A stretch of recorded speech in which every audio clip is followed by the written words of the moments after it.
नमस्कार। आपका स्वागत है दिल्ली लॉ फर्म में, जहां हर जटिल कानून की बात समझाई जाती है सरल और साफ भाषा में। आज का सवाल बेहद अहम है। क्या एक हिंदू विवाह को वैध मानने के लिए उसका रजिस्ट्रेशन अनिवार्य है? बिल्कुल सही सवाल। ये मुद्दा हर उस जोड़े से जुड़ा है जिसने पारंपरिक रीति रिवाजों से शादी की है लेकिन रजिस्ट्रेशन नहीं कराया। और हाल ही में इलाहाबाद हाईकोर्ट ने सुनील दुबे बनाम मीनाक्षी 2025 केस में इस विषय पर बहुत महत्वपूर्ण निर्णय दिया है। जी हाँ, ये मामला एक शादी से जुड़ा था जो साल 2010 में हुई थी।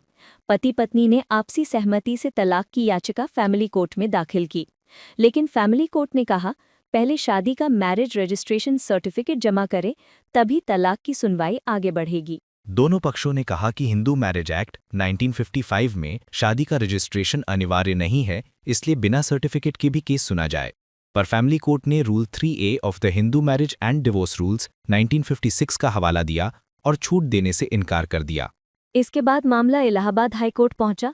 जस्टिस मनीष कुमार निगम की बेंच ने ये कहते हुए फैमिली कोर्ट का आदेश रद्द कर दिया कि रजिस्ट्रेशन शादी की वैधता की शर्त नहीं है, बल्कि सिर्फ एक प्रमाणिक दस्तावेज है जो विवाह को साबित करना आसान बनाता है। अदालत ने स्पष्ट कहा, registration is a proof not a condition of validity, यानी अगर रजिस्ट्रेशन नहीं भी हुआ है तो भी शादी हिंदू कानून के तहत पूरी तरह वैध मानी जाएगी, क्योंकि हिंदू मैरिज एक्ट की धारा 8(5) यही कहती है।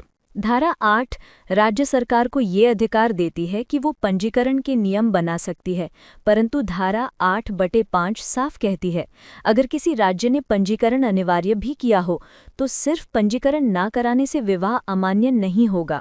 हाँ, अधिकतम केवल 25 रुपये का प्रतीकात्मक जुर्माना लगाया जा सकता है, पर विवाह की वैधता पर कोई असर नहीं पड़ेगा। यानी कानून की नज़र में शादी वही है जो वैदिक रीति से हुई हो, रजिस्ट्रेशन उसका कानूनी रिकॉर्ड है। अब बात करते हैं अन्य धर्मों की। मुस्लिम कानून में निकाह एक अनुबंध है, इसलिए निकाहनामा और उसका पंजीकरण ज्यादा महत्व रखता है। वहीं इंडियन क्रिश्चियन मैरिज एक्ट 1972 के तहत पंजीकरण की एक औपचारिक प्रक्रिया है जो चर्च द्वारा की जाती है। यानी हर पर्सनल लॉ का अपना दृष्टिकोण है, पर हिंदू विवाह के संदर्भ में रजिस्ट्रेशन साक्ष्य के लिए जरूरी है, वैधता के लिए नहीं। फिर भी व्यवहारिक तौर पर इसकी अहमियत बहुत बढ़ गई है। बिना सर्टिफिकेट के कोर्ट में शादी साबित करना मुश्किल हो सकता है। फोटो, निमंत्रण पत्र या गवाह बुलाने पड़ सकते हैं। बिल्कुल, और रोजमर्रा के मामलों में भी पासपोर्ट, बैंक नॉमिनी, बीमा, उत्तराधिकार या सरकारी स्कीमों में लाभ लेने के लिए मैरिज सर्टिफिकेट अक्सर जरूरी होता है। यहाँ तक कि स्पाउस वीज़ा या विदेशी इमिग्रेशन प्रक्रियाओं में भी मैरिज सर्टिफिकेट एक अनिवार्य दस्तावेज बन चुका है। इसलिए कहा जा सकता है कि कानून भले से वैधता की शर्त ना मानता हो, पर व्यवहार में इसकी ज़रूरत लगभग अनिवार्य जैसी हो चुकी है। सही कहा। सुप्रीम कोर्ट ने सीमा वर्सेस अश्वनी कुमार 2007 में भी ये सुझाव दिया था कि सभी धर्मों की शादियां रजिस्टर होनी चाहिए ताकि महिलाओं और बच्चों के अधिकार सुरक्षित रहें। हाल ही डॉली रानी बनाम मनीष कुमार चंचल 2024 केस में ये बात और स्पष्ट की गई कि रजिस्ट्रेशन सिर्फ वैध शादी का रिकॉर्ड है, वो किसी अधूरी या अवैध शादी को वैध नहीं बना सकता। तो निष्कर्ष साफ है, हिंदू मैरिज एक्ट के तहत विवाह की वैधता उसके संस्कारों और रीति रिवाजों पर निर्भर करती है। रजिस्ट्रेशन उस विवाह को प्रमाणिक और प्रशासनिक रूप से उपयोगी बनाता है।